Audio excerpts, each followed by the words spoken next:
there's way more to the story than what we've all been told, and that doesn't mean that it isn't a shit show. It's Oh still yeah. it's there are problems, and we can talk about those, and those problems need to be fixed.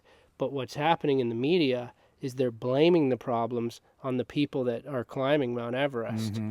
and it's not them. No, And it's that's yeah. misdirected, and it's Mm-hmm. wrong, and it creates a lot of Everest hate. There was this one guy, Reinhard, who I interviewed extensively for this chapter in my book, which is it's called the day Everest broke, and And this is the guy who was up on the mountain when we were there. the whole chapter takes place on May 23rd, Yep, and I tell the 2019. story of all the mayhem and the drama and the death through the perspectives of people that were there. Yeah. But then I kind of jump out of it and go back to where we were at Advanced Base Camp, where We're we're looking hearing the up. radio calls, we're watching it, and we have our sort of Sherpa rebellion and all Mm-hmm. that. So I kind of like go back and forth and have all these different perspectives that I tell this story through. Mm. And his was one of them. And his partner was the guy who died on the second step. Reinhard's an Austrian guy, and his buddy was Ernst Landgraf. And anyways, he's got an incredible story about what happened that day. But he was telling me about how when he came home, he would talk to people and he was like proud, that he climbed Everest. It was like his dream. And people would sort of like, oh, like, I feel sorry for you. Like, oh wow, you were one of those jerks, huh? Wow. Oh, you were up. Oh, I saw the photo. Oh, you're one of those assholes. Really? Like shamed after coming home from the Vietnam War or something Yes, like that. kind of. Yeah, a little bit So, like that. yeah. So I actually don't know the story. So so his partner, Reinhardt's climbing partner, died after coming down from the summit on what's known as the second step, which is over 28,000 feet. He died right on the ropes. And his body, I'm sure they released it this It's year. still there. Well, Even after the this year Chinese went? maybe. Because the Well, Chinese were there. They might have released the body. When I say yeah, released, I that's guess, the story with that is that they have to get permission from the family. to cut it loose. Yeah, Which, I mean, it's the right thing to do. it As is. someone who climbed right past him. Yeah, you literally were with you. He was down just a little bit below where your feet went. So Yeah. what happened on that day to him? In a nutshell, how this is what intrigues me because as obviously you know because you were there, but I decided not to go up from Advanced Base Camp because of a transient ischemic attack, a TIA, which I thought it's a suspected one. Very well might not have been one, but it very well might have been one. So I stayed down. This guy, who's in his 50s, summits. Otherwise, right? Otherwise, Landgraf was 64. okay. Well, then he was really in his 50s. Like we're talking 14 years into his Makes 50s, you look like a spring chicken. which ain't easy to do, Mr. Bald, white bearded dude. So but the point being is that these guys are up there with otherwise no major conditions and just drop dead. I mean, Everest is a hard place to be. So, what was his experience? Was he aware that this guy was going to die? Was there danger? Or Well, they had a relatively uneventful summit day for the most part. We weren't super tuned into this, but there was a storm that came in during the afternoon. Wind and clouds and snow yeah, that it was started really nice brewing down. up around midday. And it's sort of like your typical thing, where it builds and the moisture rises up, from the valleys below, Afternoon clouds. and you get the afternoon build up. But that day it got nasty and it was blowing like 30 knots, So Oh, that's think about hauling. being on a boat in 30 knots, and then imagine being at 28,000. The top of the second step is probably like 28,200 feet, maybe Yeah. something like that. Wow. And so they summited. They summited at like It wasn't a good day. 9:30 a.m. Pretty good. And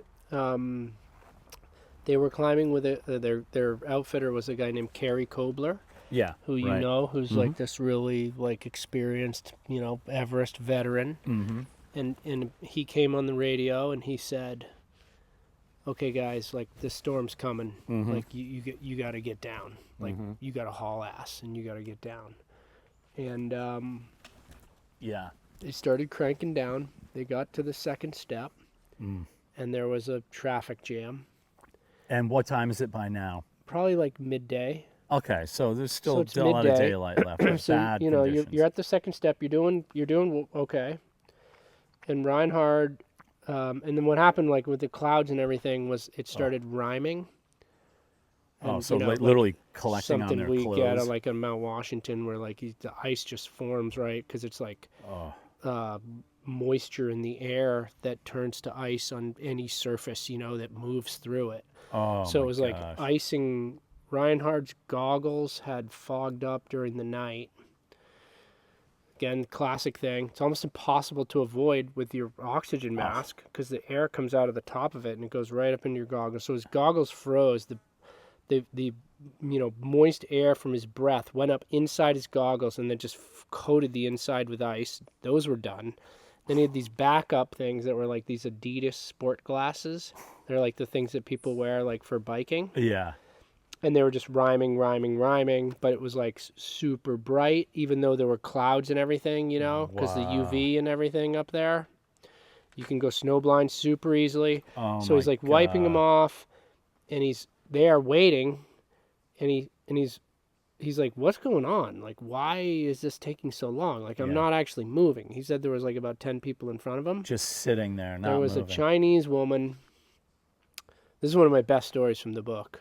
But there's a Chinese woman there, and there's a move where you have to step down onto the ladder, Yeah. and it's exposed. Yeah, you grab it's the not rope like- and you take that, you commit You in could essence to get your foot on the rung. slip Yeah. and swing off the edge.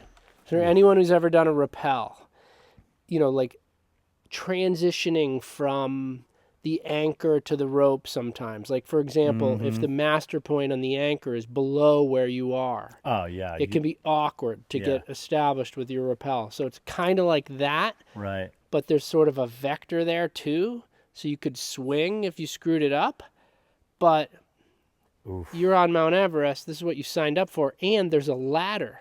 So this isn't like real climbing. Yeah, It's a ladder. Literally an aluminum ladder. So anyways, yeah. she couldn't do it. And she froze up like a little kid on the high dive at the YMCA. Oh. And the line just started building. Whoa. And she couldn't get it done. And the Sherpas were trying to get her to go down, and people are, Wow. starting to get pissed off, and Yeah. things are getting tense, and everybody's freezing in this Oh my! know, This isn't. Yeah. 30-knot wind up in the death zone.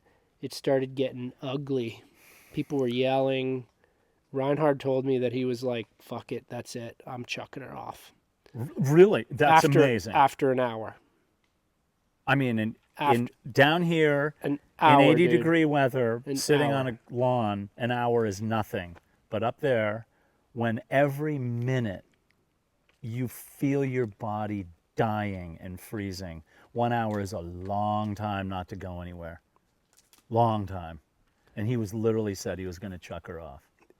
He got to the point where he was like, "That's it. It's her and me." Thing he didn't get He to made her. this promise to his family. He had a 4-year-old daughter. Coming home, He said, no matter what. "I'm coming home."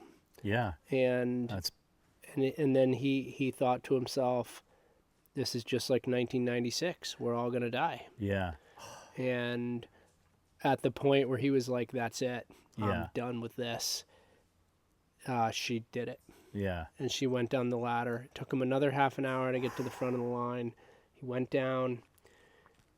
Ernst was behind him a ways. So this is when few everybody people is on back. their own. The rules change up there. You're not really helping people. You're just surviving. So his buddy, he's not even thinking about that You guy. have really. your Sherpa, Yeah. so they That's do a 1-to-1 ratio Yeah.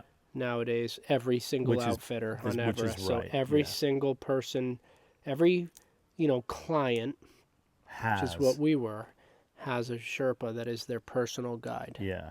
And so he had his Sherpa guide, and Ernst had his Sherpa guide, and he got his turn finally. He went down the ladder. He got to the bottom. You get to the bottom of the second step, and it's sort of a big deal. You still have to do this crazy traverse between the second and the first step, Yeah. which is way hairier than I thought it would be.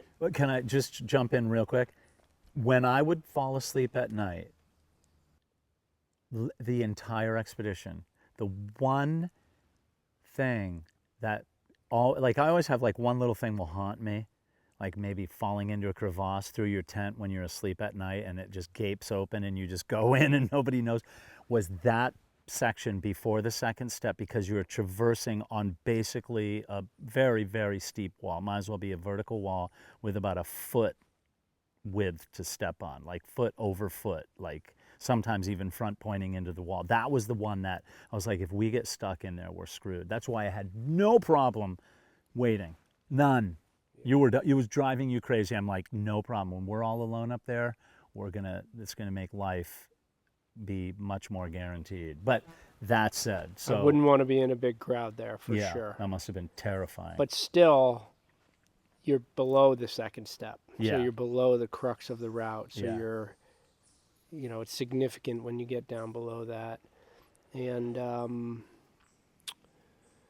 he started moving out across the traverse, and then he heard all this yelling. And he couldn't really see what was going on, but I think he said something like, "Please don't be Ernst." Oh. His friend. Don't let that be my friend. Don't let him be having an epic. And Ernst started climbing down the ladder, and from what I can gather, I guess people rappel. Like I rappelled down. Yeah, and put your feet on the outside. I didn't of the even ladder. go down the ladder. I just went down to the side of it, and I just hooked in, and then I didn't have to worry about making that weird move because I just hooked into the rope and just follow rappelled straight down. He went over, put him on self on rappel, and was climbing down the ladder. I think maybe that's something like that's not a thing in climbing where you're on rappel and climbing down a ladder. Because how do you He must have been maintain scared. your brake or whatever? It's almost impossible. So, anyways, to do that's that. why I didn't do that. But I guess he did do that, and then he slipped, and when he fell, he flopped over backwards. Where like your pack pulls you over. I don't know if you've ever had this happen where you're rappelling and your pack is so heavy and it actually pulls you over backwards. In an avalanche. I can't say I've ever actually had that happen, but I've been close and could see how it could happen. That's what chest harnesses are for. Well, it pulled him. It pulled him upside down, like sort of inverted him, So he was flopped over, bent the wrong way, like with your back arched, with the pack on, hanging off to the side of the ladder, stuck, and destroyed, Yeah. like not, totally exhausted and just spent and mangled from being in the storm and waiting for so long and being 64 years old and couldn't get himself back upright and just didn't have enough strength to get reestablished. Oh my God. And that went on for about 10 minutes and then he just died.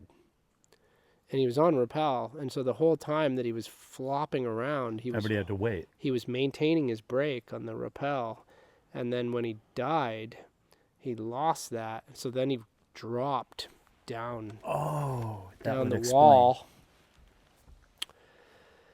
And anyway, oh my God, that's not the short version of the story. No, but it's it important goes to know. on and on from there. But that must there's have been 11 people that died, and that's the story of one of the people. one One of the people story who died, and I have now basically researched all of them, and it's pretty grim. Yeah. And I think it might be more people that died in 1996. But the thing that was interesting about this year is that they just got picked off one by one, kind of. Yeah, as opposed to this. It wasn't like one epic thing where it was this storm and everybody died in the storm. Yeah. There were all these different random stories. Another one of them that's really kind of tragic and disturbing was there's this Irish guy named Seamus, and 39 years old. He was a professor of computer science at Trinity College in Dublin, Ireland. So like really smart guy. His dream was to climb Everest before he was 40. Oh man. And he was a pretty experienced climber. He wasn't just like a Seven Summits guy. He was climbing like winter routes in Scotland and doing ice climbing and all that kind of stuff. Yeah. Pretty skilled. Had a great guide. I guess he was an Aussie or a Kiwi guy. I spoke with him. What guiding outfit he was with? You mean? No, the guide himself. Gotcha. Yeah. Noel Hanna. Yeah.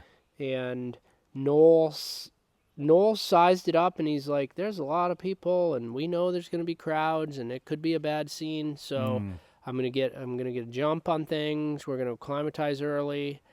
And there was an early summit window that nobody was able to get in on the north side because they didn't have the ropes fixed yet. Mm-hmm. And it was like the May 15th. Oh, May yeah. 15th. And so they summited, and they came down, and this guy Seamus was doing great, and they got down to the balcony. Yeah. And he said he was with these other two women, and they were moving more slowly, and so he said to his guide, "Hey, how about if I just take off with my Sherpa, and we'll get down to camp, and we'll start brewing up." To the North Col. Yeah, we'll get to the South Col. Oh, this is the guy sorry, in the they're South on the Col. south side. They're on the south Gotcha. side. Okay, not this isn't the 50-plus-year-old Yeah. Irish guy. Okay. This guy's 39. Right. And Damn. so his guide was like, "Yeah, cool, do it. Go, yeah, get out of here." So they Damn. cruised down the ropes, and they were right above the South Col. And you and I talked about this actually, because I've never been there, and you were sort of orienting me. I was like, Yeah, what it's like what does it look like? And the yeah. last little section, I guess it's like this sort of ice sheet, but it's mellowish, but committing, and not a place where you want to slip. Yes. Correct. He had to go to the bathroom, and said to his Sherpa, "I'm gonna go to the bathroom." Yeah. And the Sherpa was like, "Okay, cool." And he unclipped from the rope, went out. According to his guide, he sent a text to his wife with the inReach. Right at that moment, Oh, I'm my done. God. I summited. I'm on my way home. And a gust of wind blew him off his feet, Boom. and he slid down and went off the Lhotse face. Oh my God. And the thing that's so haunting about the story is that they went out, they tried to find him, but you've been there, but I haven't. But it sounds like it's big country, and it's dangerous and really committing, and there's no ropes out there. And so they tried to find him. They did some search. They couldn't find him. They went out during the night. They were like looking for his light. They got back to Kathmandu, and somehow someone was like, "Hey, check this out. We were down, on the glacier, and we took a photo looking up at the South Col, and zoom in, and there's these little rocks down below, right above the actual Lhotse face. Yeah. And you could see a guy in there, Oh my. standing upright, like climbing up, trying to make it back up to the camp. Oh my. But they God. know that he lost his pack Yeah. because they found it at the base. He probably got banged up And then just. and was hurt, and hypoxic, and No oxygen. he didn't make it. Oh my God, that's tragic. That mountain is when you Those two stories of the that's just 11. 2 of 11. 2 of 11, and they're all tragic.